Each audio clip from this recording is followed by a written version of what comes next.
సమరం health channel ప్రేక్షకులకు స్వాగతం. ఏవైనా వ్యాధులు సంక్రమించినప్పుడు కానీ, సర్జరీస్ అయినప్పుడు కానీ, లేదంటే గాయాలైనప్పుడు, ఒంటి మీద పుళ్ళు పడినప్పుడు కానీ చాలామందిలో చాలా రకాల అపోహలు అనేవి ఉంటాయన్నమాట. ఇవి తినొచ్చా, తినకూడదా, తింటే ఏం జరుగుతుందో అనే భయం అనుక్షణం వాళ్ళని వెంటాడుతూనే ఉంటుందన్నమాట. డాక్టర్స్ చెప్పినా కూడా వాళ్ళు తినకుండా తమ సొంత వైద్యంతో కొన్ని పథ్యాలనేవి చేస్తూ ఉంటారు.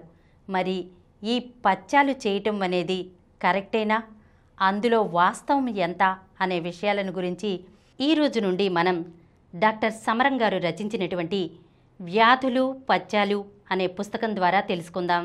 ఈరోజు మొదటిగా గాయమైతే పప్పులు తినొచ్చా, తినకూడదా ఈ విషయం గురించి తెలుసుకుందాం. పప్పు తింటే గాయం చీము పడుతుందని అనుకోవటం ఒట్టి పొరపాటు అభిప్రాయం అండి. ఒంటి మీద పుళ్ళు రావడానికి కానీ, గాయం చీము పట్టడానికి కానీ పప్పు కారణం కానే కాదు. పైగా పప్పు తింటే గాయం త్వరగా మానుతుంది. ఒంటి మీద పుళ్ళు అంత తేలికగా రానే రావు. చీము పట్టడం అనేది బ్యాక్టీరియా క్రిములు ఒంట్లోకి ప్రవేశించడం వల్ల జరుగుతుంది. బ్యాక్టీరియా క్రిములు ఏదో ఒక విధంగా రక్తంలోకి చేరి శరీరంలో ఏదో ఒక భాగంలోకి ప్రవేశించవచ్చు, లేదా గాయం ద్వారా శరీరంలోకి ప్రవేశించడానికి ప్రయత్నించవచ్చన్నమాట. వ్యాధి క్రిములైన బ్యాక్టీరియా శరీరంలో ఒక చోట చేరి అక్కడ కొన్ని విష పదార్థాలను వదిలిపెడతాయి. అలా బ్యాక్టీరియా క్రిములు వదిలిపెట్టిన విష పదార్థాల వల్ల అక్కడి కణాలు చచ్చిపోయి కుళ్ళిపోయినట్లు అవుతాయన్నమాట.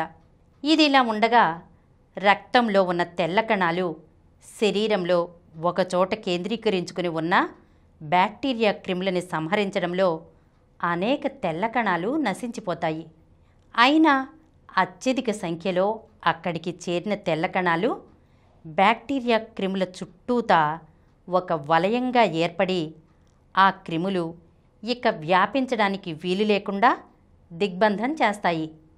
ఇలా జరిగినప్పుడు ఆ స్థలంలో కుళ్ళిపోయిన శరీర కణాలు, నాశనం అయిపోయిన తెల్ల కణాలు, వాటితో పాటు బ్యాక్టీరియా క్రిములు, మరికొంత ద్రవం కలిసి చీము రూపంలో తేలి బయటికి వస్తుందన్నమాట. పప్పు చీముగా మారుతుందని భావించటం ఒట్టి పొరపాటు అభిప్రాయం మాత్రమే. పప్పులో మాంసకృత్తులు ఉంటాయి. మాంసకృత్తులనే ప్రోటీన్లు అని అంటాం. ఈ ప్రోటీన్లు శరీరానికి ఎంతో అవసరం. శరీరం వీటిని మనం నిత్యం తీసుకునే పప్పుధాన్యాల నుంచి కోడిగుడ్లు, చేపలు, మాంసం, పాలు ద్వారా సంపాదించుకుంటుంది. శరీరం అనారోగ్యం నుండి కోలుకోవాలన్నా, గాయం మానాలన్నా, శరీరం పెరుగుదల కావాలన్నా, రోగక్రిములను ఎదుర్కొనేందుకు యాంటీబాడీస్ కావాలన్నా ప్రోటీన్ల నుంచే శరీరం తయారు చేసుకుంటుంది.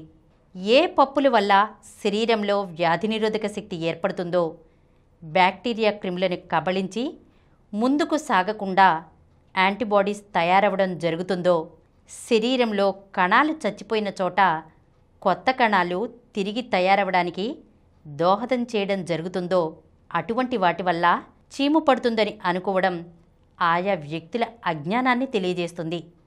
శరీరంలో గాయం ఏర్పడినప్పుడు కానీ, పుళ్ళు ఏర్పడినప్పుడు కానీ, ఆపరేషన్ చేసినప్పుడు కానీ ప్రోటీన్ల అవసరం ఎంతైనా ఉంటుంది. అటువంటప్పుడు పప్పులు ఎక్కువగా ఆహారంలో తీసుకుంటే శరీరంలో మరింత రోగనిరోధక శక్తి పెరుగుతుంది. మరింత త్వరగా క్రొత్త కణాల నిర్మాణం జరుగుతుంది. అంతేకాని పప్పులు తింటే చీము పడుతుందని తినకుండా కూర్చుంటే రోగనిరోధక శక్తి తగ్గి శరీరంలో బ్యాక్టీరియా క్రిములు విజృంభిస్తాయి. అందుకని ప్రతి వ్యక్తి చీము పట్టడానికి, పప్పులు తినడానికి సంబంధం లేదని గుర్తించి ఆహారంలో ఎక్కువ పప్పులను తీసుకుని శరీరానికి తగిన ప్రోటీన్లను అందించాలి. ఈరోజు మనం శరీరానికి గాయాలైనప్పుడు కానీ, ఆపరేషన్లు చేసినప్పుడు కానీ, ఏవైనా దెబ్బలు తగిలినప్పుడు కానీ, లేదంటే గనక ఒంటి మీద పుళ్ళు ఏర్పడినప్పుడు కానీ పప్పులు తింటే చీము పడుతుందా అనే అపోహ గురించి తెలుసుకున్నాం కదా. ఇందులో వాస్తవం అనేది ఎంత మాత్రం లేదు.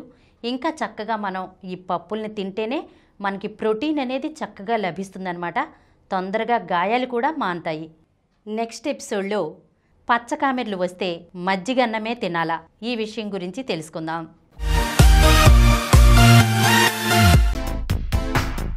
ఈ కార్యక్రమం మీకు ఎంతో నచ్చింది కదా. ఇటువంటి మరిన్ని వీడియోల కోసం అనతి కాలంలోనే 20 కోట్లకు పైగా వ్యూస్ సాధించిన సమరం ఛానల్ సమర్పించు సమరం హెల్త్ ఛానల్కు సబ్స్క్రైబ్ చేయండి, లైక్ చేయండి, మీ ఫ్రెండ్స్కి షేర్ చేయండి. అలాగే ప్రక్కనున్న గంట సింబల్ని ప్రెస్ చేయడం మర్చిపోకండి.